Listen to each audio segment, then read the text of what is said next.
आप सभी को रेमो का नमस्कार। उम्मीद करता हूँ सभी को मेरी आवाज़ बराबर आ रही है। और गुड मॉर्निंग एवरीवन। अच्छा लग रहा है कि आप लोग क्लास में रोज़ आते हैं, ठीक है, वरना शुरुआत में बहुत लोगों को जोश रहता है फिर गायब हो जाते हैं। ठीक है, तो क्लास जो लोग कर रहे हैं करते रहिए। और एग्ज़ाम्स नज़दीक आ रहे हैं, ये साल जा रहा है, ठीक है, तो जो भी इस साल की अच्छी बुरी यादें हैं उनको भूल जाओ और जो आने वाला साल है उसको बेहतर बनाने के लिए आपको लगना है। मार्च में आपका एग्ज़ाम है, so you need to make sure कि you remain well prepared. I will tell you what to do in last 60 days, मैं आपको बताऊंगा। पर अभी क्लास शुरू करते हैं। मुझे सोशल मीडिया पे अगर आप फॉलो करना चाहते हो तो इंस्टाग्राम पे @ramosir, ट्विटर हैंडल नहीं बोलते हैं इसको, इंस्टाग्राम हैंडल बोलते हैं, सॉरी। ये फेसबुक हैंडल है, ये आपका ट्विटर हैंडल है। You can follow me on these places. चलें शुरू करें। यस, तो देखिए कल हमने क्या किया था। अच्छा, इसके पहले ये कि आज यानी कल, सॉरी, बुधवार को संतोष कुमार यादव का इंटरव्यू आएगा जो मैंने लिया है। And his story is very inspiring. He got 99 in prelims in 2017 और उसके बाद 195 ही गॉट इन 2018 प्रीलिम्स।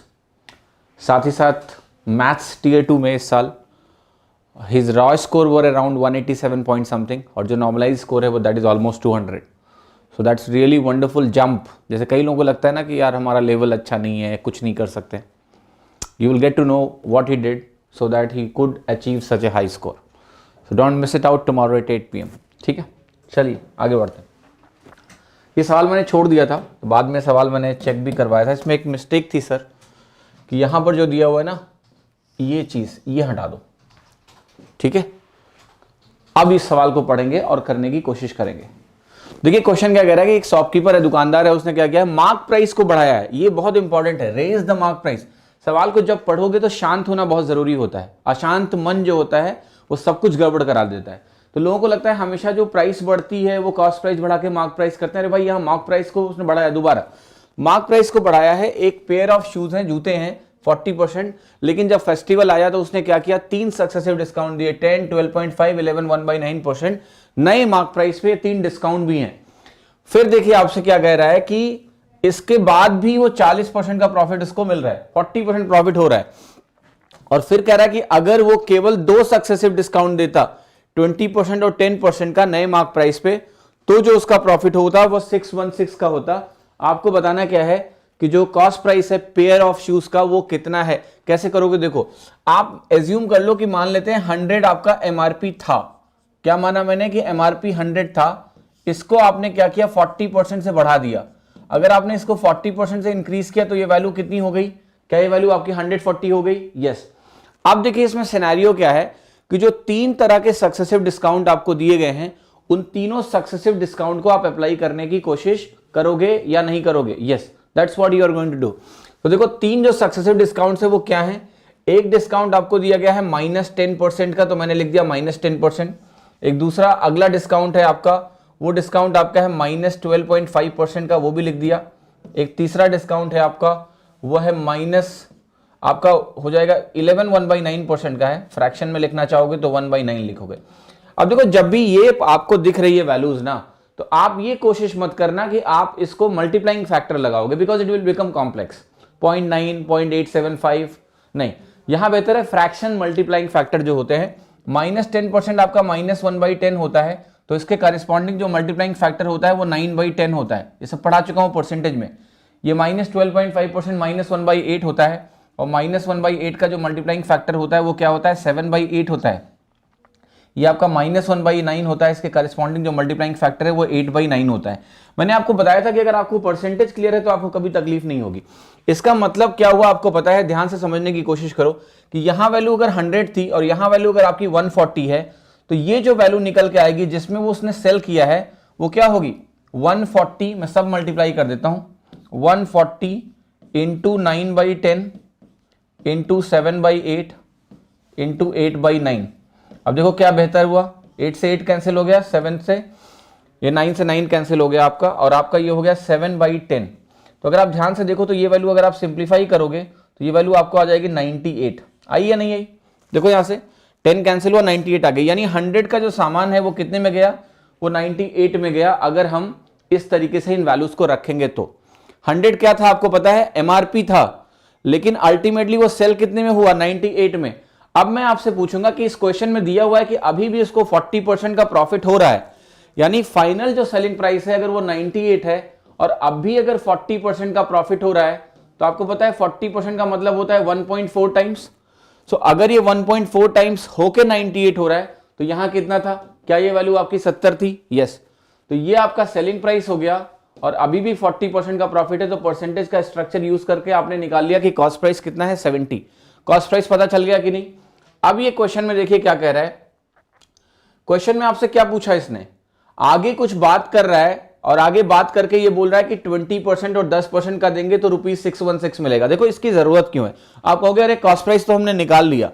ऐसी भूल मत करना, अभी कॉस्ट प्राइस नहीं आया है, अभी कॉस्ट प्राइस का एक रेशियो निकला है आपका। 100 मान के चले हो आप एमआरपी, तो ये वैल्यू 70 मिली है ना, पर अभी पता नहीं ना कि एग्जैक्टली ये कितना है, वो निकालने के लिए हमें 616 का यूज करना पड़ेगा। तो क्वेश्चन में ये कह रहा है कि अगर शॉपकीपर केवल 2 डिस्काउंट देता है, 20% का और 10% का, अगर यही दोनों डिस्काउंट वो देगा उस नए मार्क प्राइस पे, तो उसको जो प्रॉफिट होगा वो 616 रुपीज का होगा। चल करके देखें। अब आप कहोगे कि ये जो नया एमआरपी है 140 का, ध्यान से देखना, इस 140 पे मैं अब जो डिस्काउंट देने जा रहा हूं उसको आप ध्यान से देखो, मैं 20 और 10 का डिस्काउंट देने जा रहा हूं।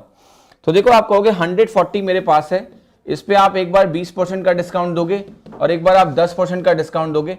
मैं जानना चाहता हूं कि ये वैल्यू क्या होगी, जल्दी बताओ कैलकुलेट करके। आप चाहो तो इसको डायरेक्टली कैलकुलेट कर सकते हो। आप डायरेक्टली कैसे कैलकुलेट करोगे, आप कहोगे ये 140 है, 20% कम किया तो ये 28 कम हो जाएगा, 28 कम होगा तो ये 112 बनेगा, 112 में 10% कम करोगे तो 11.2 कम हो जाएगा। तो ये वैल्यू 111 में 11.2 अगर कम हो जाएगी तो यहां जो वैल्यू मिलेगी वो आपकी हो जाएगी 10.8। 10.8 होगी या 100.8 होगी? 100.8 होगी। क्या ये सभी को क्लियर है कि ये वैल्यू 100.8 होगी? सही है। मैं ये लिख रहा हूं कि भैया एक बात बताओ कि सेकंड केस में अगर कॉस्ट प्राइस 70 लिया हमने, तो जो फाइनल वैल्यू बिक रही है वो बिक रही है 100.8 में, यानी जो मुनाफा हो रहा है आपको वो 30.8 का हो रहा है। पर इसके कॉरेस्पॉन्डिंग क्वेश्चन में एब्सोल्यूट वैल्यू दी है 616।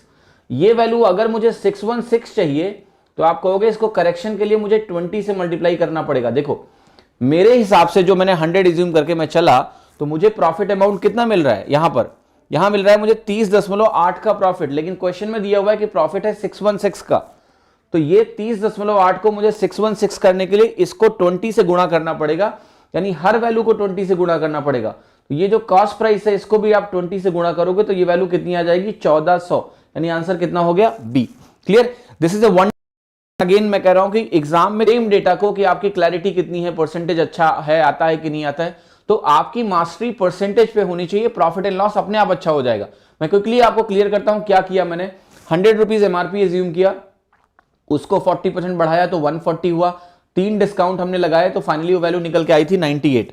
यहां जब वो 98 निकल के आई तो मैंने कहा 98 इसका मतलब सेलिंग प्राइस हो गया। 98 सेलिंग प्राइस पे भी क्वेश्चन में दिया है कि 40% का मुनाफा हो रहा है, कॉस्ट प्राइस निकल गई 70। फिर मैं सेकंड सिनेरियो में गया, उसने बोला कि 2 डिस्काउंट दो 20 और 10 के, तो 100 पे मैंने 20 और 10 निकाला तो निकला कि सेलिंग प्राइस है 100.8। 70 रुपए आपकी कॉस्ट प्राइस है और सेलिंग प्राइस अगर 100.8 है तो जो प्रॉफिट मेरे हिसाब से निकल के आ रही है वो 30.8 आ रही है। क्वेश्चन में दिया हुआ है कि 616 है, यानी सारी वैल्यू को मुझे 20 टाइम्स लेना पड़ेगा।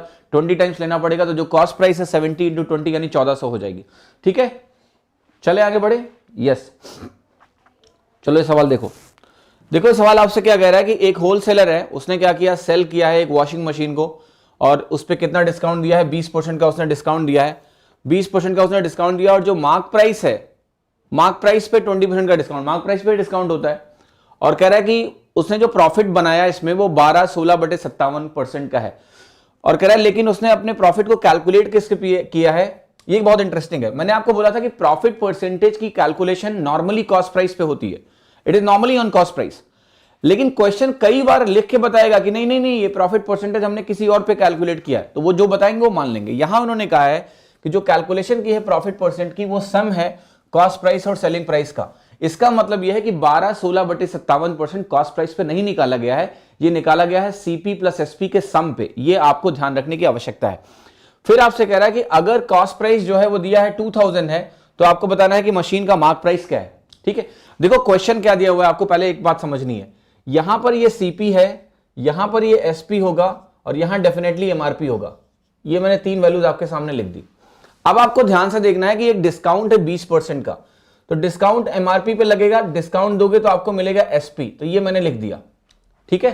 सो एमआरपी से एसपी निकल गया, लेकिन जो ये वैल्यू दी है आपको 12/16/57%, ये वैल्यू, इसका जो बेस है वो बेस है सीपी प्लस एसपी। ये आपको बहुत अच्छे तरीके से समझना होगा, वरना ये क्वेश्चन आपको फंसा देगा, ठीक है। ये बेस जो है ना, ये किसी सीपी पे नहीं है, ये सीपी और एसपी दोनों पे मिला के है। That is very important for you all to understand. अब देखो, इस क्वेश्चन के करने के कई तरीके हो सकते हैं, लेकिन मैं आपको समझाने की कोशिश करता हूं कि इसको आपको कैसे आगे बढ़ना चाहिए। इस पे आपको पहला काम तो ये आना चाहिए कि जब भी परसेंटेज इस तरह से दिए जाएंगे फ्रैक्शन में, देन आपको क्विकली इनका इक्विवेलेंट फ्रैक्शन देखना आना चाहिए। 12 × 57 जरा निकालो आप, कितना होगा? 12 × 50 हो जाएगा 600, और 12 7 84 हो गया, यानी ये वैल्यू हो गई 684, प्लस आपने क्या किया 16, यानी ये वैल्यू कितनी हो गई 700। तो ये वैल्यू जो दी है एक्चुअली ये दिया है 700/57%, है कि नहीं है? अगर ये वैल्यू 700/57% है तो इसका फ्रैक्शन इक्विवेलेंट क्या होगा? इसका फ्रैक्शन इक्विवेलेंट होगा 7/57। क्या ये सभी को क्लियर है? क्या ये सभी को क्लियर है? तो क्विकली आपको ये कन्वर्ट करना आना चाहिए कि ये जो वैल्यू दी है फ्रैक्शन में, इसका इक्विवेलेंट क्या होगा। क्लियर? 700/57 यानी 7/57 हो गया। अब इसका मतलब ये हो गया कि सीपी और एमपी का अगर सम 57 है, लेट से सीपी और एसपी का सम अगर 57 है तो प्रॉफिट कितना होगा? 7 रुपए होगा। ये क्लियर हो गया? ठीक है। अब जरा क्वेश्चन के हिसाब से अगर आप थोड़ा सा समझने की कोशिश करोगे, और लेट से मैंने कहा कि मैंने एमआरपी को मान लिया 100, मैं एक एग्जांपल बता रहा हूं, एमआरपी को मैंने 100 मान लिया है, तो आप कहोगे कि आपका एसपी कितना होगा? 80 होगा। क्लियर है कि नहीं है? एसपी कितना होगा आपका? 80 होगा, कोई शंका नहीं है इसमें, एसपी 80 होगा। अब देखो ध्यान से यहां पर कि चूंकि प्रॉफिट हो रही है तो सीपी क्या होगा? 80 से बड़ा होगा, ये भी मुझे क्लियर है। CP will be more than 80, इसमें भी कोई शंका नहीं है। सीपी 80 से बड़ा होगा, कितना होगा अभी ये पता नहीं है। अब आप कोशिश करो, एक तरीका बता रहा हूं कि इस 57 की जो वैल्यू है, अगर मैं आपके सामने कोशिश करूं कि चलो मैं कैलकुलेट करने की कोशिश करता हूं, तो आपने कहा 57 दूनी 114 करोगे, अगर ये 80 है तो ये 80 प्लस मिला के इन दोनों का सम 160 से ज्यादा होगा कि नहीं होगा? 160 से ज्यादा होगा कि नहीं होगा? तो एक पॉसिबिलिटी बन रही है कि भैया या तो 57 × 3 ले लूं मैं। 57 × 3 अगर मैं लेता हूं तो ये वैल्यू 171 बन रही है। इसका टोटल कितना बन रहा है? टोटल 171 बन रहा है। एक पॉसिबिलिटी फिर मैं ऐसे सोच सकता हूं कि 57 को 4 गुना ले लूं तो ये वैल्यू 228 हो जाएगी। ठीक है, 114 228। क्लियर है नॉट? ये कुछ पॉसिबिलिटीज मैं आपके सामने दिखा रहा हूं कि इस तरह से वैल्यूज लेके भी हम लोग ट्राई कर सकते हैं। अब मैं आपसे एक चीज पूछना चाहता हूं, और ये जब 228 होगा, ध्यान से देखना, अगर मैं इस डिनोमिनेटर को 228 करता हूं तो ये वैल्यू कितनी हो जाएगी? ये वैल्यू आपकी 28 हो जाएगी। क्लियर है कि नहीं सभी को कि ये वैल्यू कितनी हो जाएगी? 28 हो जाएगी। अच्छा, अब एक बात बताओ कि इन नंबर से, एक तरीका तो ये है कि हम ट्रेडिशनल तरीका फॉलो करें, या फिर इन नंबर से हम कुछ गेस करने की कोशिश करें। इन नंबर से गेस करके हम कैसे कोशिश करेंगे, ये मैं आपको समझाता हूं।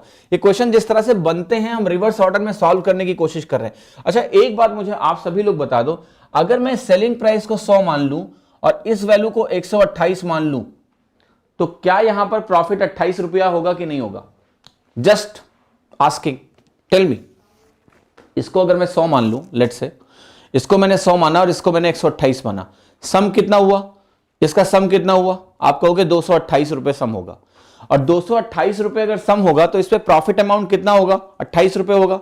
और प्रॉफिट अमाउंट अगर 28 रुपए होगा तो 28 इसमें कम करोगे तो देखो क्या मिल रहा है? एसपी मिल रहा है कि नहीं मिल रहा है? क्या ये डेटा सही है?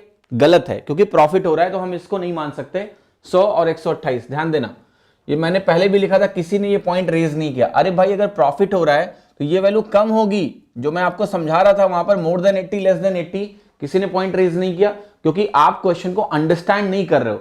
आप बस कोशिश करो कैसे भी आंसर आए।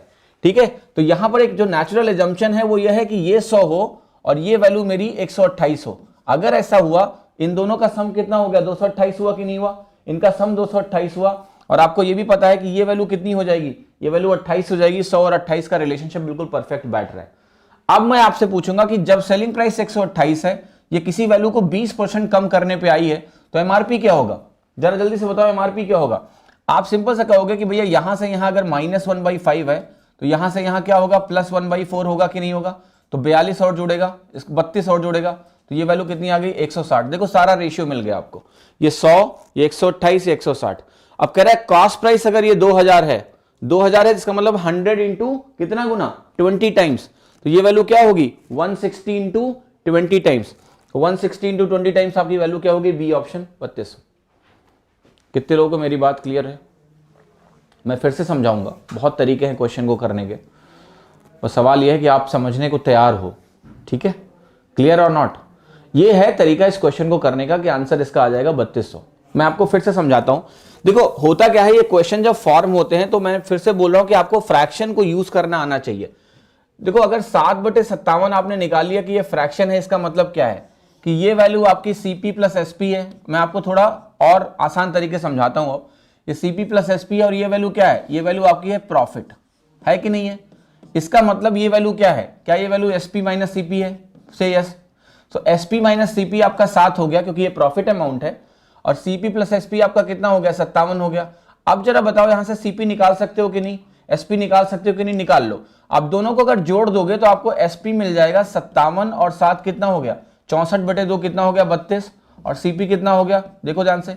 सीपी अगर ये 32 है तो 32 माइनस कितना करने पे 7 आएगा। आप कहोगे ये वैल्यू अगर मैं करूंगा 7 इसमें माइनस करूंगा तो ये 25 पे आएगा। तो देखो सीपी और एसपी मिल गया, तो आपने कहा ये 25 है और ये आपकी वैल्यू 32 है, हो गया। अब देखो ध्यान से, आप कहोगे कि मेरा जो एमआरपी है वो कुछ ऐसा है कि इस पे 40% कम करने पे ये आना चाहिए, 40 नहीं सॉरी 20% कम करने पे ये आना चाहिए। किस नंबर को 20% कम करेंगे तो 32 मिलेगा? आप साफ साफ देख लो, 40 को कम करेंगे तो मिलेगा। या फिर ये भी रूल लगा लो, -1/5 है तो ये +1/4 हो जाएगा, 8 जोड़ोगे 40 मिलेगा। तो ये 25 है तो ये वैल्यू आपकी 40 है। आप यहीं से देख सकते हो कि आप या तो रेशियो निकाल लो, ठीक है, कि आपने कहा कि ये रेशियो कितना आ गया 5:8 आ गया कि नहीं आ गया। अब इसकी वैल्यू क्वेश्चन में आपको दी है कि ये वैल्यू 2000 है, तो अगर ये 2000 है तो कितना गुना है आपका 40 गुना है, तो 8 इंटू 40 कितना हो जाएगा 3200। क्लियर है नॉट?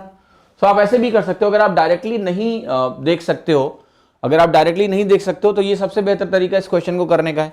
क्लियर है कि नहीं? लेकिन बेस की अंडरस्टैंडिंग इंपॉर्टेंट है, अगर बेस की अंडरस्टैंडिंग नहीं है तो आप फंस जाओगे। समझ में आया कि नहीं? मैंने क्या किया है, मैंने कहा प्रॉफिट 7/57 है और क्वेश्चन कह रहा है कि ये जो प्रॉफिट है भैया ये cost price plus selling price पे है। यानी अगर ये वैल्यू मैं cost price plus selling price मान रहा हूं तो ये बेस हो गया, न्यूमरेटर क्या हो गया फिर प्रॉफिट हो गया। तो प्रॉफिट क्या होता है, selling price minus cost price, 7 के बराबर हो गया, cost price plus selling price 57 के बराबर हो गया। तो यहां आपको कुछ भी एज्यूम नहीं करना पड़ रहा है, आप इसको मैथमेटिकली भी इस तरह से सॉल्व करोगे और आसानी से आंसर आ जाएगा। सभी को विश्वास है कि मेथड बिल्कुल सही है? हाँ ये सही है, इसमें कोई धोखा नहीं है और सब अच्छे से आप सॉल्व कर लोगे। तो आप इसको ऐसे भी करो, नॉर्मली भी गेस करने की कोशिश करो, जैसा होगा सही है। ये सवाल देखिए क्या कह रहा है, ये सवाल कह रहा है आपसे कि सुरेश ने एक कार परचेज की है और स्पेंड किया है कुछ पैसा उसकी सर्विस में और उसको फिर मॉडिफाई किया है। तो सर्विस और मॉडिफिकेशन दो काम उसने किए हैं खरीदने के बाद, और वो कॉस्ट कह रहा है कि 20% है एक्चुअल कॉस्ट का, मतलब जो भी कॉस्ट पे उसने खरीदा वो बढ़ गया, 20% इंक्रीज हो गया। फिर कह रहा है उसने क्या किया, मार्क किया अपने प्राइस को 25% से और उसको 10% के डिस्काउंट पे सेल कर दिया। फिर क्या किया उसने, मार्कअप भी लगाया है और आपने क्या किया है देखो, he marked his price by 25% and sell it at a discount of 10%। फिर उसने 10% का डिस्काउंट भी दिया है। अब कह रहा है कि जो सर्विस चार्ज है और जो मॉडिफिकेशन चार्ज है अगर वो भी 20% से बढ़ जाए, एक नया सिनेरियो बोल रहा है कि सर्विस चार्ज और मॉडिफिकेशन चार्ज जो 20% था वो 20% से इंक्रीज हो गया, तो कह रहा है और सेलिंग प्राइस को आपने नहीं बदला है, सेम रहेगा, तो जो प्रॉफिट है सुरेश का वो कम हो जाएगा 7200 से। कम क्यों हुआ समझ में आया? एक्चुअल में अगर सर्विस और मॉडिफिकेशन कॉस्ट बढ़ गई तो उसकी कॉस्ट प्राइस बढ़ गई, लेकिन सेलिंग प्राइस अगर सेम है तो आप खुद बताओ कि प्रॉफिट कम हो जाएगा कि नहीं? यस, कॉस्ट बढ़ गई, सेलिंग प्राइस वही है, प्रॉफिट कम हो जाएगा। वो वैल्यू उन्होंने 70 to 100 के बराबर दे रखी है। कह रहा है कि बता दो कि क्या आंसर होगा, सॉल्व कर लो। देखो यहाँ पर कहानी क्या है, मैंने मान लिया कि कॉस्ट 100 है, 20% जो है सर्विस एंड मॉडिफिकेशन आप लगा दिया, तो क्या ये वैल्यू 120 हो जाएगी? यस, ये 120 हो जाएगी। और फिर आप कह रहे हो कि इसको 25% का मार्कअप दो, 25% का मार्कअप इस पे लगाओगे तो ये वैल्यू कितनी हो जाएगी 1/4, इसका कितना होगा बताओ 30 होगा, 30 जुड़ेगा तो कितना होगा, ये वैल्यू आपकी 150 हो जाएगी। देखो इसको और जल्दी कैसे सोच सकते हो, 20 और 25 +20 और +25%, ये बहुत स्टैंडर्ड परसेंटेज है और एग्जाम में बहुत इस्तेमाल होते हैं।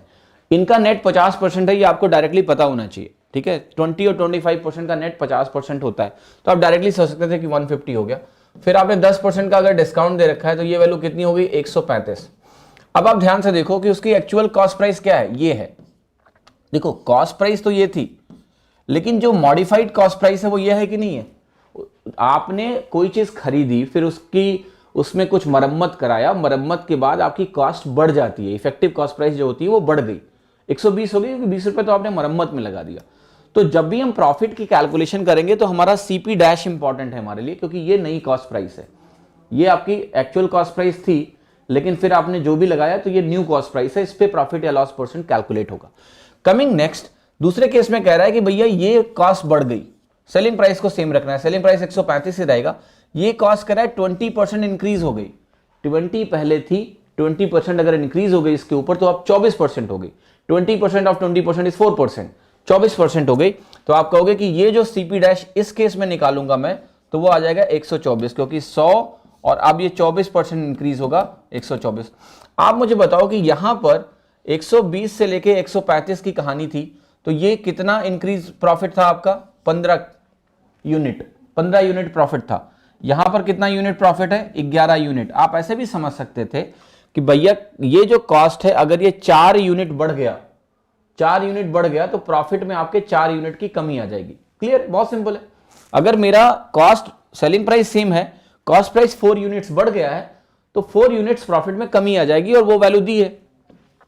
तो 4 यूनिट्स आपका किसके बराबर दिया है क्वेश्चन में, 7200 के बराबर दिया हुआ है। मुझे क्या निकालना है, actual cost price. Actual cost price का मतलब पता है क्या है, इन्होंने जो डिफाइन किया है शुरुआत में कि सुरेश ने एक कार को परचेज किया है और कुछ मनी स्पेंड किया है, और यहां दिया हुआ है कि 20% ऑफ एक्चुअल कॉस्ट प्राइस, यानी ये जो वैल्यू है इसको वो एक्चुअल कॉस्ट प्राइस बोल रहा है। तो अगर 4 की वैल्यू 7200 है, तो एक यूनिट की वैल्यू कितनी हो गई, 1800 हो गई। सो अगर मैं निकालूंगा कि 100 यूनिट किसके बराबर है, तो ये वैल्यू कितनी आ जाएगी, 1800 के आगे 2 जीरो और लगा दो, 1,80,000 रुपए हो गई। और ऑप्शन में 1,80,000 कहीं नहीं दिया हुआ है, तो आपको पैनिक होने की जरूरत नहीं है, सारे ऑप्शन गलत है। एसएससी में भी ऐसा होता है, ठीक है। तो ये आपकी प्रैक्टिस हो रही है ना, कि एसएससी में भी गलत होता है, तो यहां भी चारों ऑप्शन गलत है। द करेक्ट आंसर इज 1,80,000, ठीक है। हाँ जी, क्लियर हुआ सर, ये 24 कैसे आया, फिर से बताइए। देखिए कह रहा है कि बाद में जो आपका सर्विस चार्ज और मॉडिफिकेशन है वो 20% से इंक्रीज हो गया। इसका मतलब यह है कि शुरू में वो 20% था, अब 20% और ज्यादा हो गया। तो 20% और ज्यादा होने का मतलब पता है क्या है, वो अब 24% हो गया।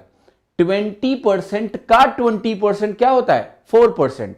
तो 20 और 4 24 हो गया, तो 20 और 4 24 हो गया, तो आपका अब ये वैल्यू 100 से बढ़ के इफेक्टिव कॉस्ट प्राइस 124 हो जाएगी, और आपका आंसर निकल आएगा।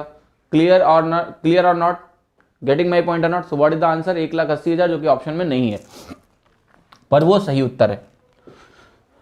ये सवाल देखिए, ये सवाल क्या कह रहा है, ये कह रहा है कि महेश ने खरीदा है कुछ मोबाइल फोन्स और कुछ मोबाइल केसेस, ठीक है। तो एक तो उसने मोबाइल फोन खरीदा है, एक मोबाइल केसेस खरीदे हैं, और रेशियो आपको क्या दिया है, 7:9, ठीक है, मुकेश ने खरीदा है। फिर कह रहा है जो मार्क प्राइस है फोन का और मोबाइल केस का, वो मार्क प्राइस का रेशियो दिया है 8:5। फिर कह रहा है कि महेश ने जो मोबाइल फोन और मोबाइल केस लिया है उसको इतना इतना डिस्काउंट मिला है, ठीक है। फिर कह रहा है जब उसने बेचा है यही चीज, मोबाइल फोन और मोबाइल केसेस को, तो उसने मार्कअप इतना इतना लगाया है। फिर कह रहा है इसने फिर जब बेचा है तो डिस्काउंट इतना इतना दिया है दोनों पे। तो बताना इसका ओवरऑल प्रॉफिट परसेंटेज क्या है। ये सवाल देखते ही लोग घबरा जाते हैं, डर जाते हैं कि इतना सवाल, इतना डेटा, है ना। और आपको लगता है कि फिर आपको बड़ी खतरनाक किताबें लगाने की जरूरत है, जी मैट और ये वो सिंगापुर की किताबें। ऐसा कुछ भी नहीं है, बहुत ही आसान सवाल है। क्लियर, देखो मैं समझा देता हूँ, अगर क्वेश्चन विजिबल नहीं है ना तो मैं विजिबल करा दूंगा, परेशान मत हो, ठीक है। देखो यहां पर पहले तो आपको दिया है क्वांटिटी रेशियो का मतलब पता है क्या है, महेश ने कुछ खरीदा है, तो एक तो उसने खरीदा है मोबाइल फोन को, मैं लिख रहा हूं MP, मार्क प्राइस मत समझना। अच्छा एक काम करते हैं, मोबाइल फोन को पूरा लिख देते हैं वरना आप लोग कंफ्यूज हो जाओगे। मोबाइल P का मतलब फोन, और एक है केसेस मतलब मोबाइल केसेस। तो ये जो क्वांटिटी रेशियो जिसमें उसने खरीदा है ये आपको दिया है 7:9, ठीक है। मतलब इस रेशियो में ये अगर 7 खरीदा है तो ये 9 खरीदा है। फिर आपसे कह रहा है कि जो इसका मार्क्ड प्राइस था, जो इसका मार्क्ड प्राइस था वो रेशियो था 8:5, ये भी मैंने लिख दिया, ठीक है। तीसरा ये कह रहा है कि इसको जो डिस्काउंट मिला है, इसको डिस्काउंट पे मिला हुआ है, वो डिस्काउंट परसेंटेज आपको दिया है कि ये जो डिस्काउंट परसेंट है ये 12.5% है, यानी यहां से यहां तक ये वैल्यू -1/8 है। कह रहा है कि महेश को जो मिला है वो मार्क प्राइस पे 12.5% का डिस्काउंट इस पे मिला है मोबाइल फोन पे, और 20% का डिस्काउंट उसको इस पे मिला है, किस पे, मोबाइल केस पे। तो क्या आप मुझे बता सकते हो कि डिस्काउंट के बाद जो उसकी प्राइस होगी, एक्चुअल कॉस्ट प्राइस होगी, वो कितनी कितनी पड़ेगी? आप कहोगे 8 - 1/8 7 हो गया, और 5 - 20% यानी 1/5 और कम हो गया, तो ये वैल्यू कितनी हो गई आपकी? 4 हो गई। ये क्लियर है? 7:4 हो गया। तो क्या आप ये निकाल सकते हो आसानी से? यस। फिर कह रहा है कि जब ये बेचता है तो ये भी मार्कअप लगाएगा। अब ये मार्कअप लगाएगा, अभी तो खरीदने की बात हो रही थी, इसकी कॉस्ट प्राइस निकल गई, अब ये मार्कअप निकाल रहा है।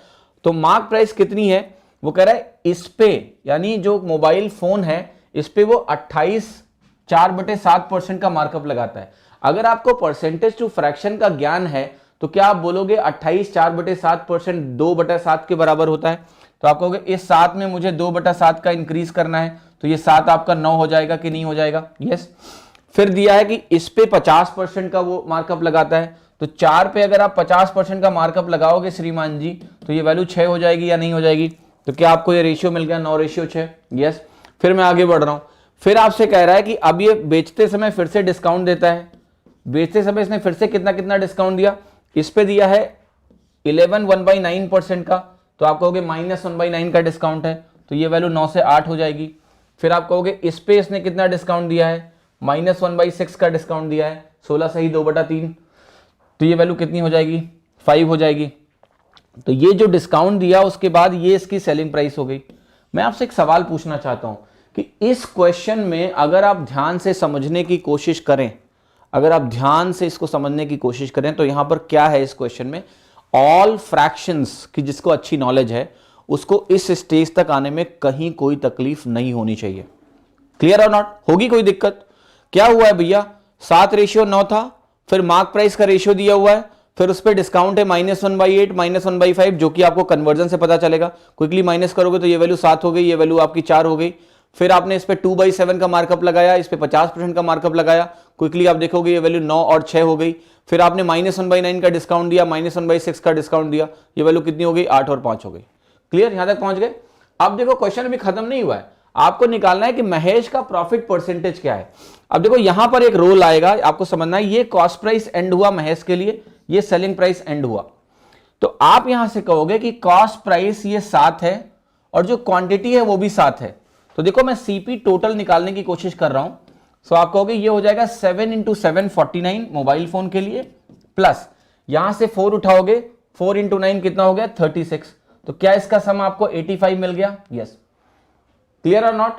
यस। फिर मैं कहूंगा भैया सेलिंग प्राइस टोटल क्या है महेश के लिए?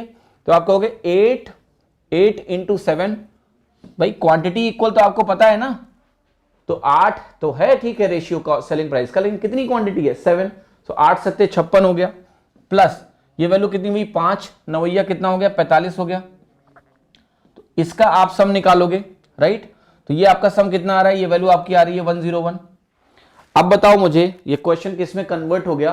क्वेश्चन कन्वर्ट हो गया। अच्छा, ये नीचे आपको दिख नहीं रहा है, कोई नहीं, अभी दिखेगा 85 101। सो ये जो वैल्यू है आपको दिख रहा है कि 85 से अगर 101 हो रहा है कुछ भी, सो आपको यहां पर साफ साफ दिखना चाहिए कि ये वैल्यू तो भैया 16 हो रही है। 16 का प्रॉफिट 85 के ऊपर, तो 16 का प्रॉफिट अगर 85 के ऊपर है, अब आपको परसेंटेज अगर निकालना है, सो आप कहोगे 16/85 × 100 करेंगे। 100 करेंगे तो इसको आप किससे डिवाइड करोगे? आप कहोगे 5 से डिवाइड होगा, तो ये वैल्यू आ जाएगी 17 × 5 = 85, और ये वैल्यू कितनी आ गई? 20। आई या नहीं आई? तो ये 320/17% हो गया। अब अगर आपको देखना है तो देखो दो ऑप्शन में 17% है, ठीक है, दो ऑप्शन में 17% है, और क्विकली आप कह सकते हो डी सही है। कैसे? ध्यान से देखो, ऊपर ये न्यूमरेटर क्या है? इवन नंबर है या नहीं है? जिन दो ऑप्शन में 17 आ रहा है, आप मुझे बताओ 17 को जब 18 से गुणा करोगे, दोनों जगह यही है 17 × 18, 17 × 18 इवन नंबर होगा या ऑड नंबर होगा? इवन इंटू ऑड हमेशा ऑड नंबर होता है। क्लियर? या इवन नंबर होता है? इवन नंबर होता है। तो देखो यहां भी 17 इंटू 18 करेंगे, यहां भी 17 इंटू 18 करेंगे, वो मुझे इवन नंबर देगा। लेकिन यहां 13 जुड़ रहा है, यहां 14 जुड़ रहा है, तो कहां पर टोटल इवन आएगा? यहां पर आएगा, क्योंकि 14 इवन नंबर है, then even plus even even होगा। तो आपको कैलकुलेट नहीं करना है, थोड़ा दिमाग लगाओगे तो यहां पर आंसर सीधा लगा दोगे। डिनोमिनेटर में 17 चाहिए और न्यूमरेटर में इवन नंबर है, तो वो इवन नंबर कैसे आएगा लगा दोगे देख के, ठीक है। अगर सॉल्व भी करना है तो कर लो, मुझे कोई तकलीफ नहीं है। आप कहोगे 17 को हम ले जाएंगे, 17 इंटू 17 289 होता है, 200 पता है ना आपको। 17 इंटू 18 306 होता है, तो 17 इंटू 18 306 हो गया। 14 और चाहिए तो ये हो गया 14/17%, ये आपका आंसर हो गया। क्लियर है या नहीं है ना। सो ऑप्शन को देखने का नजरिया, अगर जब आप एग्जाम में ना शांत रहोगे, जैसे मैंने आपको अभी बताया कि ये इवन प्लस ऑड, ये सब चीजें ना मेरे दिमाग में ऑटोमेटिकली आती हैं जब भी मैं क्वेश्चन को देखता हूं, because again I am saying I am very clear in what I am doing. मुझे डर नहीं होता है जब सवाल मैं देख रहा हूं या कर रहा हूं। कैसा है डर? सबके लिए सवाल एक ही तरह का होता है, ठीक है, तो डरना क्या उसमें, है ना। तो once you are free with the thought of fear, कई लोग फियर को भी जस्टिफाई करते हैं कि एग्जाम में तो डर लगेगा ही लगेगा, ऐसा नहीं है, ठीक है। वो आपके ऊपर है कि आप अपने आप को कैसे तैयार कर रहे हो। मेक योर सेल्फ इन ए वे कि आप डरो तो बिल्कुल नहीं। जब आप डरोगे नहीं तब आप सिर्फ करोगे और अच्छा करोगे, because then you will be in a position to do something different than others. सारी चीजें आपकी लगेंगी एग्जाम में। बट एनीवेज आप एग्जैक्टली कैलकुलेट करना जानते हो तो इसमें भी कोई हार्म नहीं है भाई, ठीक है। आप निकाल लोगे, आपका आंसर आ जाएगा। ओके,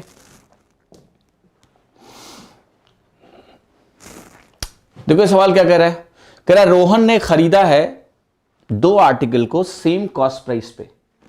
अब कह रहा है उसने एक को बेचा है 18% के लाभ पर, प्रॉफिट पर, और दूसरे को बेचा है उसने 1008 रुपए ज्यादा जो उसका सेलिंग प्राइस है, and second article ₹1000 more than first article. मतलब सेकेंड आर्टिकल का जो सेलिंग प्राइस है वो फर्स्ट आर्टिकल के सेलिंग प्राइस से 1008 रुपए ज्यादा है। अब कह रहा है जो नेट प्रॉफिट है वो 25% का है, तो आपको बताना है कि जो कॉस्ट प्राइस ईच आर्टिकल का है वो कितना है। कॉस्ट प्राइस सेम है, ये क्वेश्चन में दिया हुआ है, ठीक है। अब देखो एक चीज बताओ मुझे, मैं एक थोड़ा सवाल पूछता हूं। मैं आपको पहले बता चुका हूं कि अगर कॉस्ट प्राइस इक्वल होता है, कॉस्ट प्राइस अगर कभी भी इक्वल होता है तो जो आपका प्रॉफिट या लॉस परसेंटेज होता है वो क्या होता है, सिंपल एवरेज निकालते हैं। किसका? प्रॉफिट या लॉस परसेंटेजेस का। ये बता चुका हूं मैं आपको, ठीक है।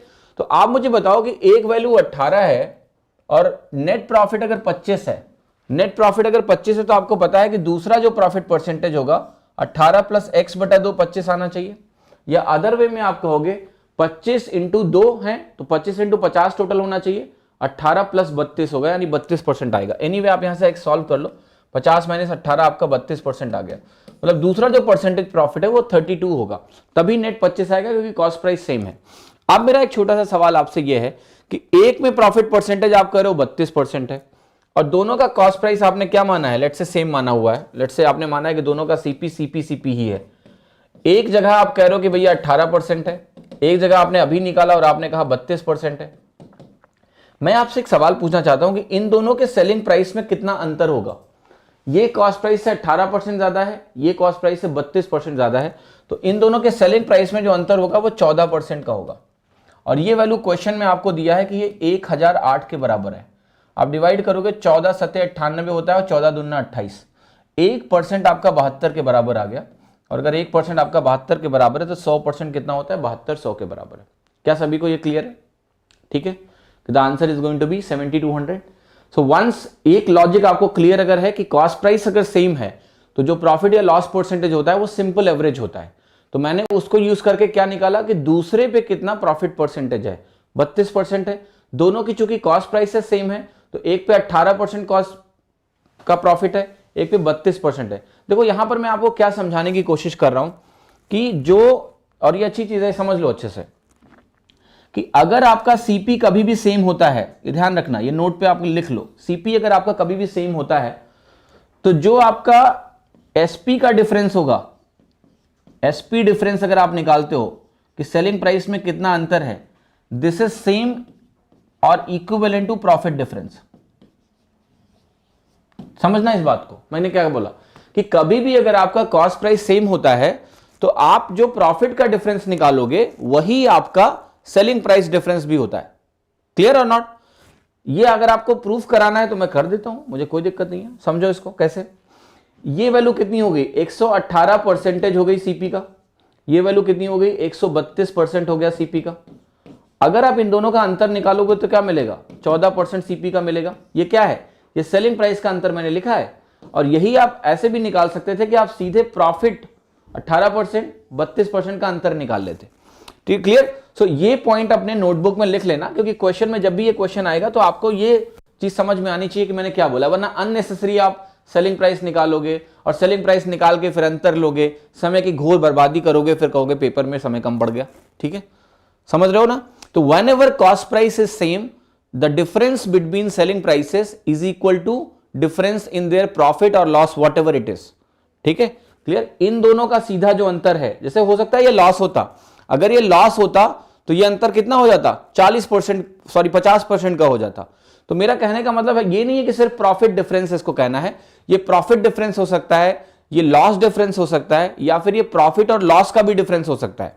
तो जैसे एक प्रॉफिट है और एक लॉस है मान लिया, तो ये दोनों जुड़ जाते हैं उस केस में।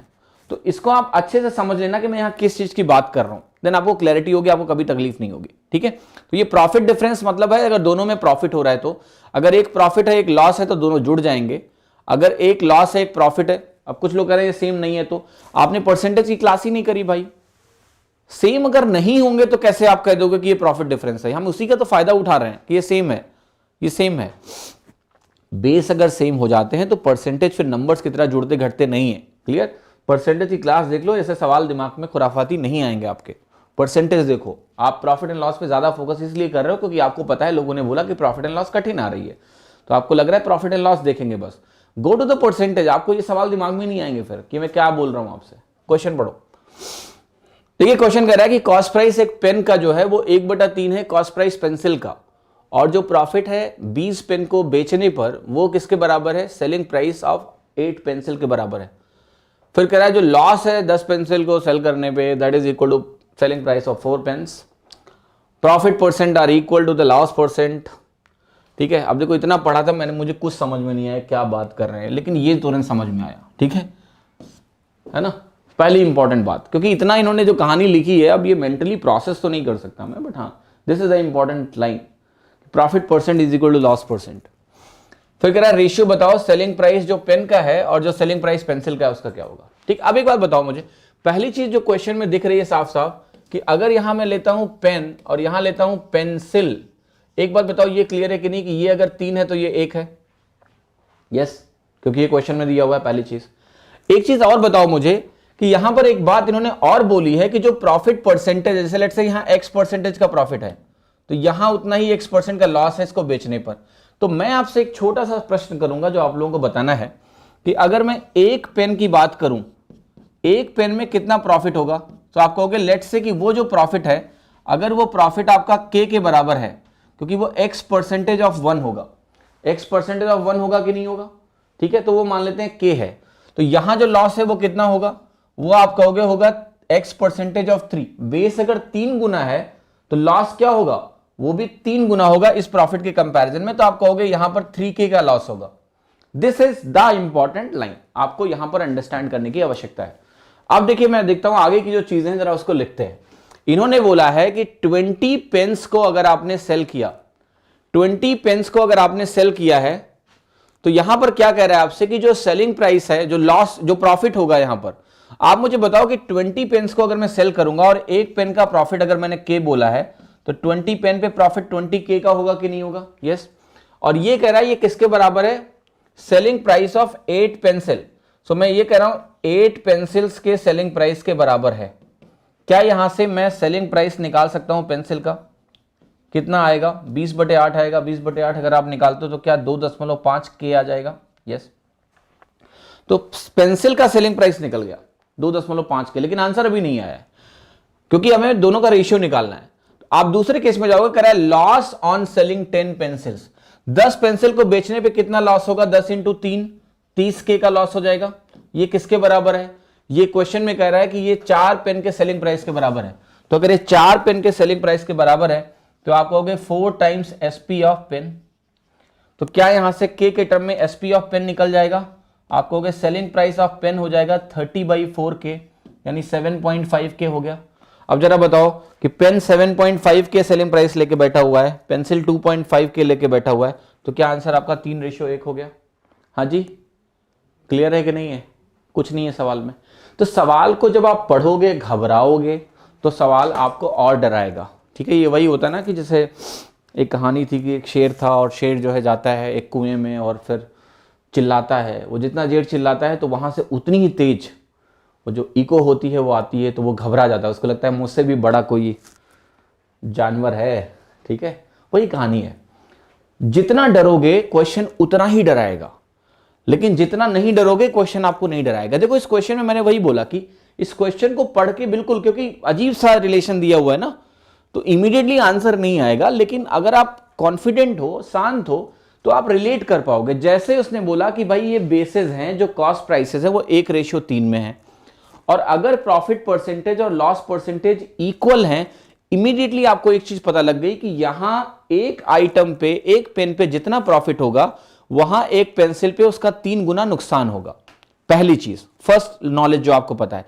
देन हमने कुछ नहीं किया, उन्होंने कहा कि 20 पेन को अगर हमने बेचा तो भैया एक पेन पे अगर के का मुनाफा है तो 20 पेन पे 20 के का मुनाफा है, और ये क्वेश्चन में दिया हुआ है कि वो 8 टाइम्स क्या है, सेलिंग प्राइस ऑफ पेंसिल। तो क्या मुझे पेंसिल का सेलिंग प्राइस निकल गया? यस। दूसरा दिया हुआ था कि 30, ये जो लॉस है, अगर हम 10 पेंसिल को बेचते हैं, एक पेंसिल पे 3 के का लॉस है, तो 30 के हो गया, और ये किसके बराबर है? 4 times selling price of pen. ये भी क्वेश्चन में दिया हुआ था तो निकल गया। अब कोई पूछ रहा है इसका कोई और तरीका है? कोई और तरीके की जरूरत है क्या आपको? ठीक है, ये तो बहुत आसान सवाल है यार। आप क्या सोच रहे हो? एक बार जहां आपने ये रिलेशनशिप आइडेंटिफाई करी, फिर आप जो क्वेश्चन में बोला गया है उससे 2 रिलेशन निकाल रहे हो, 2 रिलेशन निकाल के इक्वेट कर रहे हो। तो आपको पता है कि आपको ये क्वेश्चन शायद नया लग रहा होगा, तो आपको लग रहा होगा कि क्या इसका कोई और तरीका शॉर्टकट है? अरे भाई ये शॉर्टकट ही है, इससे और छोटा क्या करोगे आप? एक ऑब्जर्वेशन कि प्रॉफिट और लॉस का रेशियो 1:3 है, उसके बाद 2 चीजें जो उन्होंने बोली है, दोनों से दोनों की वैल्यू आ गई, रेशियो आ गया। हाँ जी, आगे बढ़ो। चलो जी, सवाल देखो। सवाल क्या कह रहा है कि Mohan by book and A table from A shop. तो मोहन ने क्या किया? एक बुक और टेबल खरीदा है शॉप से, और कह रहा है उसने बुक को परचेज किया है ₹1000 में, और टेबल को परचेज किया है ₹2000 में। तो देखो यहां पर बाई ए बुक कर दो, ज्यादा अच्छा होगा फिर। ठीक है, तो 1000 और 2000 दिया हुआ है। फिर कह रहा है कि वो बुक को बेच रहा है X% के फायदे पे, और मार्कअप उसने कितना यूज किया है? 2x%। Clear? Above the cost price, और जो इसको बेच रहा है वो X% के डिस्काउंट पे बेच रहा है। इस प्रोसेस में कह रहा है कि मोहन को इतना प्रॉफिट हो रहा है, बताओ X की वैल्यू क्या है? ये सवाल देखते ही लोग घबरा जाएंगे, डर जाएंगे। मेंस में अगर आ गया, पहली बार उन्होंने देखा, जान जाने का भी खतरा होता है। बट यही शांति बरतनी है ना, बी कूल एंड काम। ए tough question is tough for everyone. कहते हैं थोड़ा सा आध्यात्मिक हो जाओ। ठीक है, नहीं होगा ये सवाल तो क्या जिंदगी चली जाएगी आपकी? कुछ नहीं होगा, शांत रहोगे, हो जाएगा। मैं समझाता हूं क्या है। ये आपसे सिंपल सी एक बात कर रहा है, देखो कि कॉस्ट प्राइस एंड की अगर मैं बात करूं तो एक का कॉस्ट प्राइस अगर 1 है तो दूसरे का कॉस्ट प्राइस 2 है। और सेलिंग प्राइस के एंड की अगर मैं बात करूं, यहां पर उसने बात करी है ही sold the book at this profit, वो कुछ दिया हुआ है, और इस प्रोसेस में कह रहा है कि उसको इतना मुनाफा हो रहा है। मुनाफा टोटल वैल्यू पे होगा। ठीक है, तो मैं ये कहूंगा कि अगर मैं लेट से एक बात करूं कि उसको कुछ मुनाफा यहां हो रहा होगा, कुछ मुनाफा यहां हो रहा होगा, और ये मुनाफा क्या है? टोटल मुनाफा है। तो क्या मैं ऐसे लिख सकता हूं 1 + 2 = 3? ये देखो ऐसा नहीं है कि 1 + 2 नंबर्स में कह रहा हूं, मैं कह रहा हूं पहले जो आपका टेबल है उसके साथ कुछ आपने किया, बुक के साथ कुछ किया, दूसरा टेबल के साथ कुछ किया, और टोटल कॉस्ट प्राइस 3 है ना, ये टोटल कॉस्ट प्राइस हो गई। तो जब मैं टोटल पे मुनाफा देखूंगा तो मैं इस पे निकालूंगा, और यहां मैं अलग अलग को जोड़ दूंगा। तो भाई अलग अलग जोड़ूंगा तो टोटल के बराबर ही तो आएगा। यस। अब देखो जरा, पहली बात आप मुझे बताओ कि बुक को अगर उसने X% के प्रॉफिट पे बेचा है, क्या ये बात समझ में आई कि profit on book plus profit on table will be profit on total? Yes, clear है। तो मैं वही करने जा रहा हूं आपकी X% के प्रॉफिट पे अगर आपने बुक को बेचा है, और देखो यहां पर ये दिया हुआ था 1 2 3 1 2 3 दिया हुआ है, आप ये बहुत अच्छे समझना। इस पे अगर आपने इस कॉस्ट प्राइस को X% के मुनाफे पे बेचा है, तो क्या मैं इसको X लिखूंगा सीधे? यस। X मैं इसलिए लिख रहा हूं, देखो ध्यान से, आप चाहो तो इसको ऐसे कर लो, 100 कॉस्ट प्राइस मान लो, 200 मान लो, टोटल आपका 300 हो गया। तो x% का मुनाफा यानी वैल्यू कितनी हो गई, x हो गई, ठीक है, x का प्रॉफिट हो गया। यहां पर जब आओगे तो आप जरा ध्यान से देखना कि वहां पर उसने क्या किया है, 2x का मार्कअप है और फिर उसने क्या किया है, x का डिस्काउंट दिया है। आप जरा मुझे बात बताओ कि कोई भी परसेंटेज अगर ऐसे दिया हुआ है कि आपने 2x% का मार्कअप दिया है और x% का डिस्काउंट दिया है, यही क्वेश्चन है ना सेकंड केस में, जो उसने टेबल को बेचा है, टेबल को उसने मार्कअप भी लगाया 2x% का और फिर क्या किया, x% का डिस्काउंट दिया, इसका नेट क्या होगा, इसका नेट क्या होगा? तो आपको पता है कि a minus B plus AB/100 भी लगा सकते हो आप, तो ये वैल्यू आपकी ऐसे आ जाएगी, ठीक है। फिर मैं आपको कुछ और भी बताऊंगा, ये मैं आपको पहले नॉर्मल तरीका दिखा रहा हूं। x माइनस x²/100 आया कि नहीं आया? यस। इन दोनों का नेट परसेंटेज क्या हुआ, profit percentage, x minus x²/100 हुआ कि नहीं हुआ, ठीक है। तो क्या मैं यहां पर जाऊंगा, बेस अगर मेरा डबल है तो मैं इसको ऐसे लिखूंगा 2 into x² minus 2 into x minus x²/100, ये मैंने लिखा है आपका जो भी प्रॉफिट लॉस अमाउंट आएगा। बेस 100 था तो x% ने x दिया, यहां बेस 200 है तो इतना जो परसेंटेज है वो क्या देगा, दिस इंटू 2। ओवरऑल जो ये वैल्यू है ये किसके बराबर है, क्वेश्चन के हिसाब से 300 में 3 निकल के आएगा, क्योंकि 1% 3 के बराबर है, 1% 3 के बराबर है, तो इतना परसेंट किसके बराबर होगा, x माइनस 5 5 या 15 16/3 हो गया, ये ऐसा हो गया।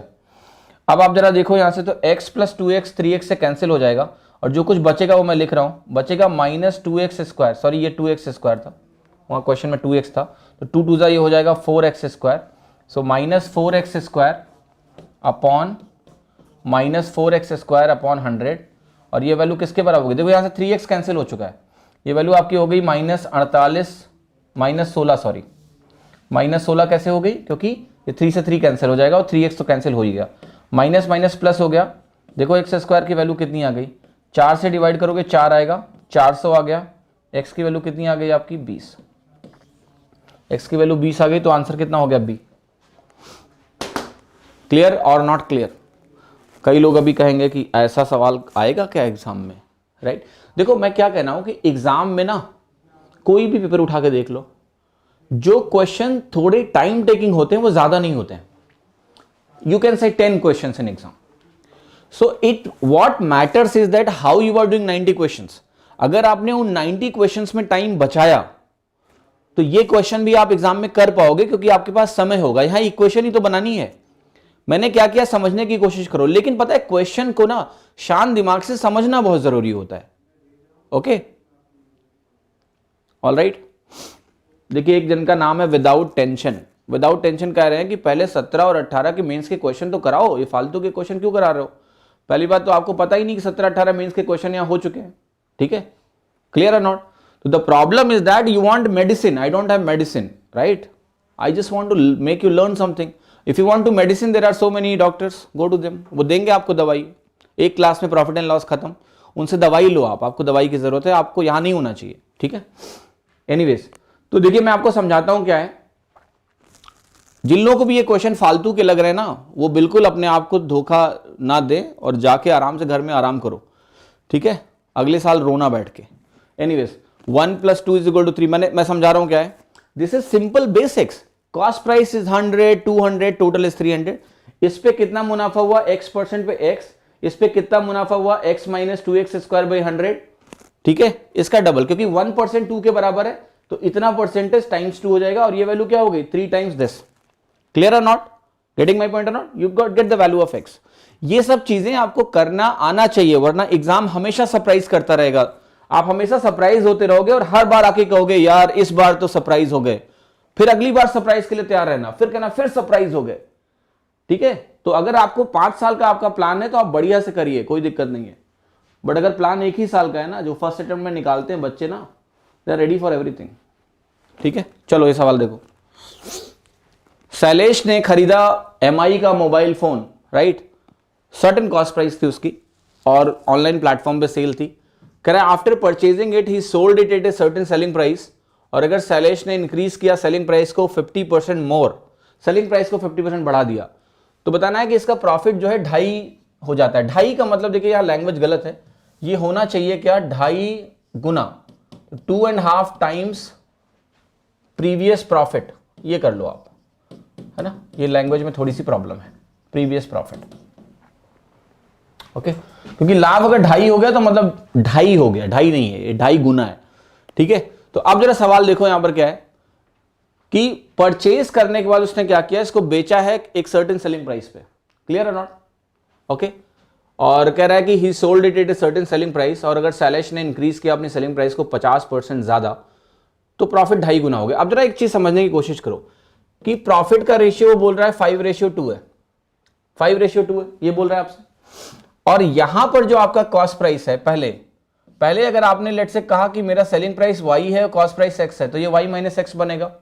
यहां पर आपने क्या किया है कि सेलिंग प्राइस को 50% बढ़ा दिया है, तो ये वैल्यू हो गई 5 टाइम्स 1.5y माइनस एक्स, ये वैल्यू हो गई। क्लियर? क्या ये मैंने सही लिखा है? नहीं, देखना यहां पर आपको बोला है कि ये आपका प्रॉफिट रेशियो होगा, क्वेश्चन में दिया हुआ कि ये रेशियो मेंटेन करेगा, तो आपका एक्चुअल में सिनेरियो ये बना कि 1.5y minus x upon y minus x is equal to 5/2। ठीक है, तो यहां पर वैल्यू कितनी हो गई, 3 minus 2x is equal to 5y minus 5x। यहां से वैल्यू आप निकालो जरा, तो आपको मिला 3x, कुछ गड़बड़ किया ना, 3y था ये, हाँ सॉरी, तो ये 3x हो गया और यहां पर आपका हो गया 2y। क्या पूछा था क्वेश्चन में कि वास्तविक लाभ का प्रतिशत, तो यहां से कॉस्ट प्राइस और सेलिंग प्राइस में रेशियो आ चुका है एक्चुअली कि y आपका 1.5x के बराबर है, तो आंसर कितना हो गया आपका 50%। ठीक है, देखिए क्वेश्चन समझो यार, फिर से बताता हूं मैं। क्वेश्चन में क्या कह रहा है कि क्वेश्चन में ये कह रहा है आपसे कि जो देखिए सेलिंग प्राइस को कह रहा है अगर आपने 50% इंक्रीज कर दिया है तो जो मुनाफा है, जो प्रॉफिट है वो 2.5 गुना हो गया। देखिए 2.5 गुने का मतलब ये होता है 2.5 को मैं ऐसे लिख सकता हूं 5/2, तो यानी पहले अगर प्रॉफिट 2 था तो अब प्रॉफिट 5 हो गया। मैंने बोला कि अगर पहले का सेलिंग प्राइस y है और पहले का कॉस्ट प्राइस x है, तो ये हो गया y माइनस एक्स, हुआ या नहीं हुआ? और ये वैल्यू क्या हो गया 1.5y माइनस एक्स दूसरे केस में, क्योंकि सेलिंग प्राइस आपका 1.5 टाइम्स हो गया, हुआ या नहीं हुआ? इसके बाद ये जो रेशियो है आपका, ये रेशियो कि यहां पर ये प्रॉफिट है, यहां पर आपका ये प्रॉफिट है, तो ये वैल्यू आपकी है 5/2 के बराबर। अगर ये वैल्यू 5/2 के बराबर है तो ये वैल्यू हो गई 3y minus 2x is equal to 5y minus 5x, 3x 2y के बराबर हो गया, तो y की वैल्यू 1.5x आ गई। हाँ जी, क्लियर है, आसान है? ओके, क्लियर, आगे बढ़े।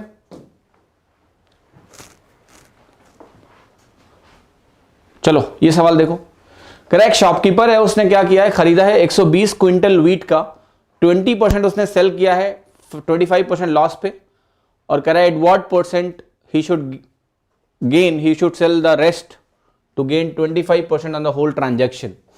ठीक है, अब देखो ध्यान से, यहां पर उसका जो 20% है उसने, यानी 1/5 उसने 25% के लॉस पे बेचा है, और रिमेनिंग आपको पता है 4/5 होगा, वो कितने पे कह रहा है बेचे कि इस पूरे ट्रांजैक्शन में उसको 25% गेन हो जाए। यहां नेट हमें 25% चाहिए, कैसे लगाओगे आप कहोगे 1/5 पे अगर 25% है तो नेट पे इसका इंपैक्ट क्या होगा, 1/5 इंटू 25 यानी -5% होगा। अब देखो यहां से आपको कितना चाहिए, क्या यहां से आपको 30% चाहिए, क्लियर और नॉट? क्या आपको यहां से 30% चाहिए, जल्दी बताओ, यस? तो अगर ये 30% यहां से चाहिए होगा तो ये वैल्यू किसके बराबर होगी, there is something wrong in it. 25% loss अगर यहां पर हो गया, 20% उधर चला गया और आपका 80% बाकी बचा है, so at what percent gain he should sell the rest, तो रेस्ट में आपका ये +X% जो है, सही तो है? ठीक है, ठीक है, ठीक है, 24% आ रहा है ना आपका, यहां से कितना आ रहा है, 4/5 टाइम्स किसका, 4/5 टाइम्स x आपका 30% है, x की वैल्यू आपको निकालनी है, 150/4 हो गया, सॉरी, तो 37.5 हो गया आपका, सी ऑप्शन है ना। ठीक है, सिंपल है। एलिगेशन भी लगा सकते हो, yes you can apply alligation also, या जो हमने पढ़ा है ना कि 1/5 पे अगर 25 का लॉस है तो -5 नेट पे हो गया, और मुझे फिर यहां +30 चाहिए तभी 25 आएगा, और +30 4/5 पे +30 अगर लाना है मुझे, तो ये x की वैल्यू कितनी हो जाती है, 5/4 इंटू 30 चाहिए, तब 4/5 से मल्टीप्लाई होकर 30 मिलेगा, तो यही वैल्यू आपकी दे देगी 37.5%। यहां से आपका निकल जाएगा। हाँ जी,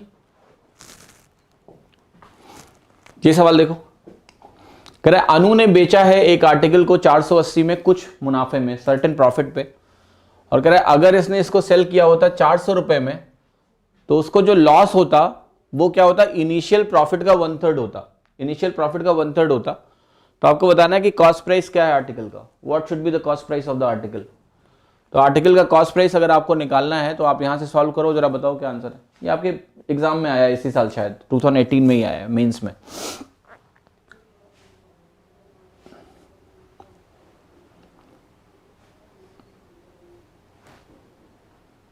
ठीक है, देखो क्वेश्चन कैसे करोगे।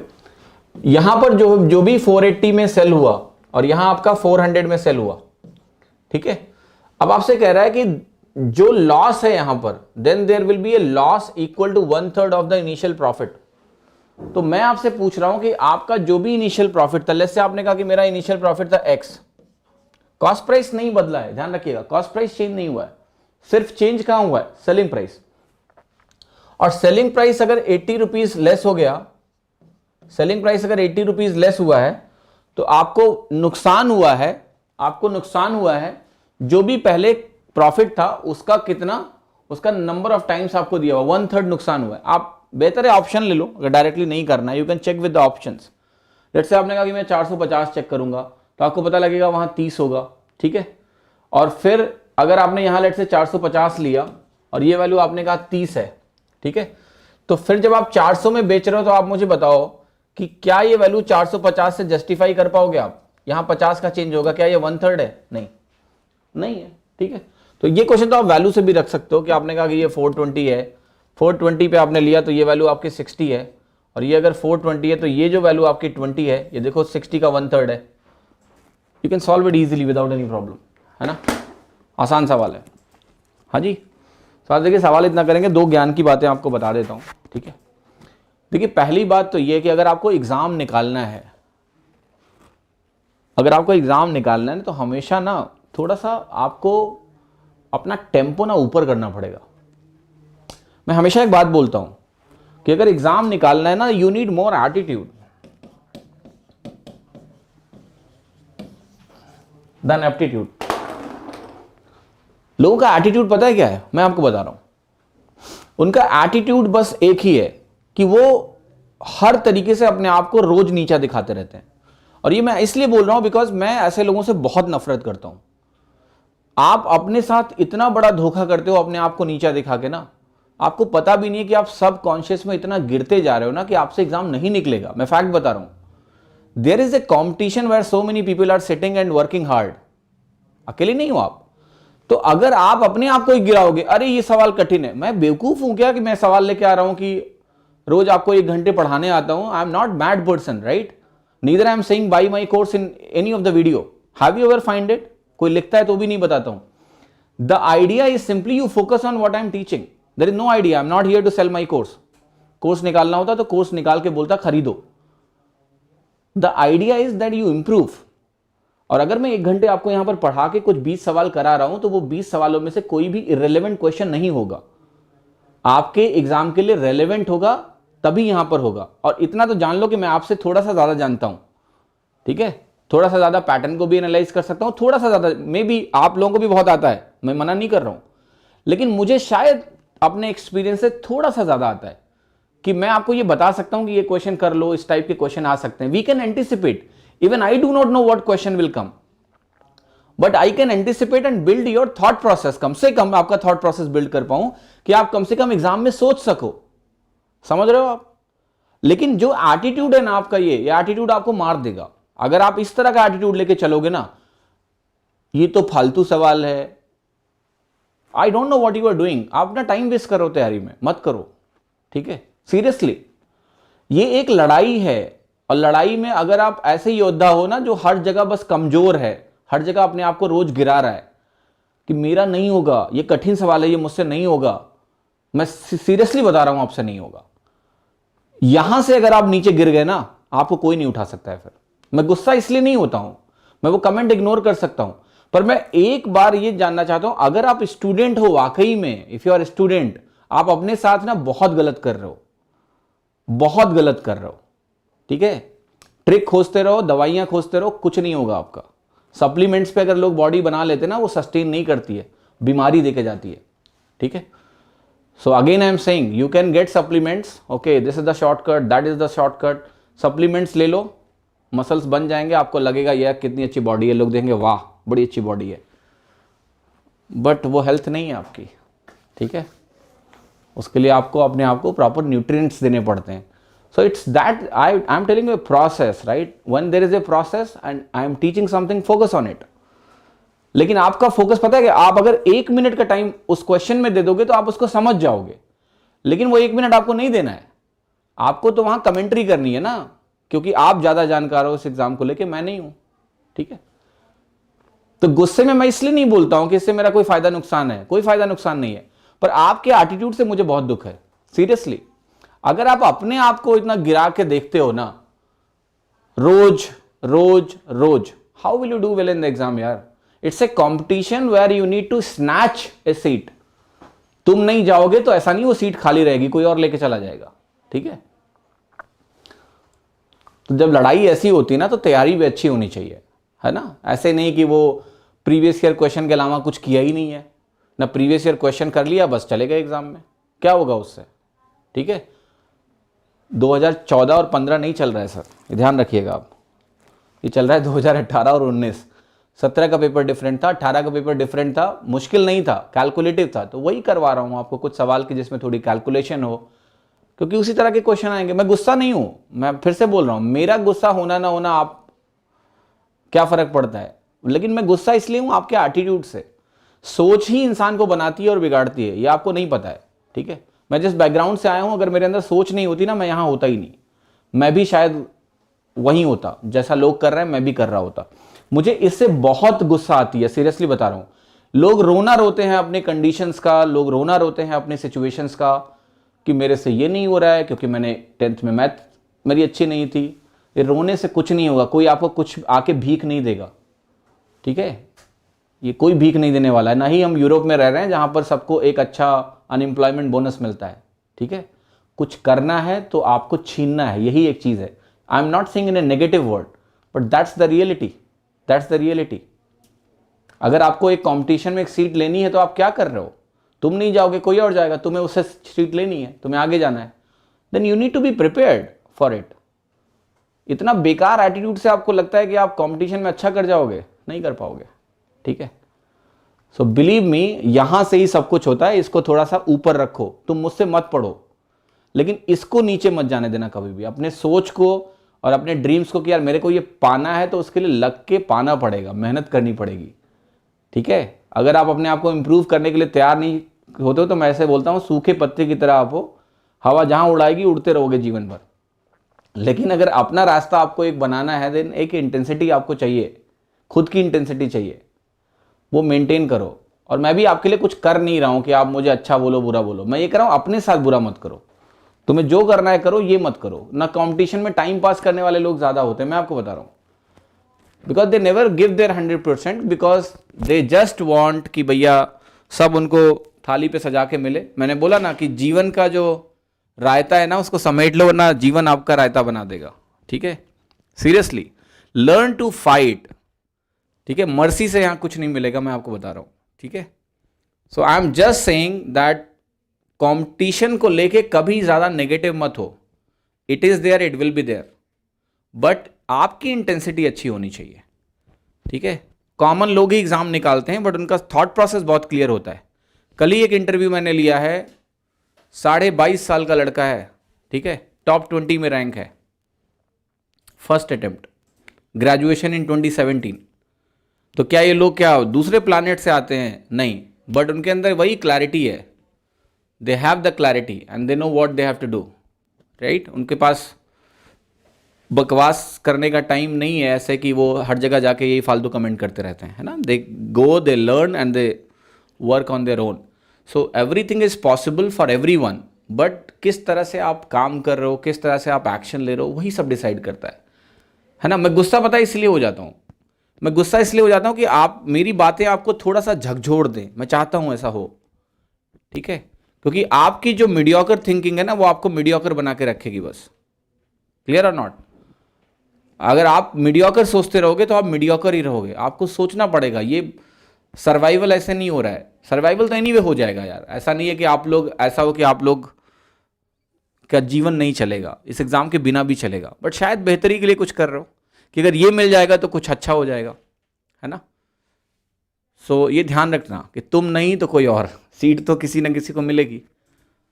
ठीक है, तो कोई टीचर अगर कुछ पढ़ा रहा है, आप देखो कि वो क्या पढ़ा रहा है, थोड़ा पैटर्न को भी एग्जाम के समझो और फिर उसके हिसाब से काम करना पड़ता है। ठीक है, तभी आप अच्छा कर पाओगे, so that you be prepared for everything. और again I am saying, do not ever let yourself down from here. कभी नहीं, कभी नहीं। जिंदगी में अगर आपने अपने आप को यहां से डाउन कर लिया ना, आप कुछ भी नहीं कर पाओगे, बड़ा नहीं कर पाओगे। But if you are up from here, ये मैं अपनी कहानी बता रहा हूं आपको, ठीक है, यहां से अगर ऊंचे हो ना, आप बहुत आगे जाओगे। ठीक है, क्योंकि आपकी कोई और आपके लिए क्या बोल रहा है आप कभी एक्सेप्ट ही नहीं करोगे। लेट देम से what they want, what the hell दे से कि तुम क्लियर नहीं कर पाओगे, तुम ये नहीं कर पाओगे, तुमसे ये नहीं होगा, तुमसे वो नहीं होगा। लेट देम से, you try and fail, you try and fail is the life. If you don't try and fail, again that's not the right way. You try and fail. मैं अपने सारे असाइनमेंट्स में सक्सेसफुल नहीं रहा हूं। I failed in IIT JEE, I tell you, I could not clear it. Pre mains होते थे, prelims निकाला, मेंस नहीं निकला, केमिस्ट्री नाम के टॉपिक में मेरा कट ऑफ नहीं निकला। ठीक है, तो ओवरऑल मार्क्स अच्छे थे, नहीं निकला। बट कभी आज तक मैंने किसी के सामने रोना नहीं रोया कि मेरी केमिस्ट्री अच्छी होती तो मेरा निकल गया होता। क्यों नहीं अच्छी थी? मेरी गलती थी, that's my problem. Clear? I take it on myself. I could not clear IIT JEE because of myself. Chemistry थोड़ी अच्छी होती, अब मैं बैठ के रोऊं कि नहीं रिजर्वेशन था इसलिए मेरा नहीं हुआ। जो चीज़ है उसी में मैनेज करना सीखो, है ना। वो एक अलग पॉइंट है कि रिजर्वेशन होता तो मैं ये कर लेता, वो कर लेता। ठीक है, that should never be your excuse. Whatever is available, work for it, है ना। So just understand this कि failure को भी take on करो, just take it on yourself, it's okay. I could not do it because of myself. You are responsible for everything in your life. No one else is responsible for it. You, only you. तो अपने आप को सही करोगे, सब अच्छा हो जाएगा। ठीक है, तो अगेन मैं वही बोलता हूँ कि आपको फेल्योर से नहीं डरना है, बट इतना ध्यान रखना, सोच अपनी नीचे मत करना। एक चीज़ नहीं होगी, फिर से कोशिश करना, फिर नहीं होगी, कुछ और ट्राई करेंगे। ज़िंदगी ख़त्म नहीं हो जाती, लेकिन सोच अगर यहाँ बिगड़ी वहीं सब चीज़ें ख़त्म हो जाती हैं। फिर आपको लगेगा कि यार ये भी नहीं कर सकते, वो भी नहीं कर सकते। Clear? That is what you need to understand, right. तो प्लीज़ ध्यान रखिएगा। बाकी आप मेहनत करते रहो, सब कुछ अच्छा होगा। अगर आपके अंदर लगन है कुछ करने की ना, तो वो चीज़ें हो जाएंगी। फिर आपके लिए कंपटीशन मैटर नहीं करेगा, क्योंकि आप अपनी मेहनत करके जाओगे, और मेहनत करके जाओगे तो आपका कुछ ना कुछ अच्छा ही होगा। तो कोशिश करते रहो, लगे रहो, और बाकी मैं यही कामना करता हूँ कि आप सभी लोग अच्छा करें एग्ज़ाम में। ठीक है, चलिए, धन्यवाद, थैंक यू सो मच।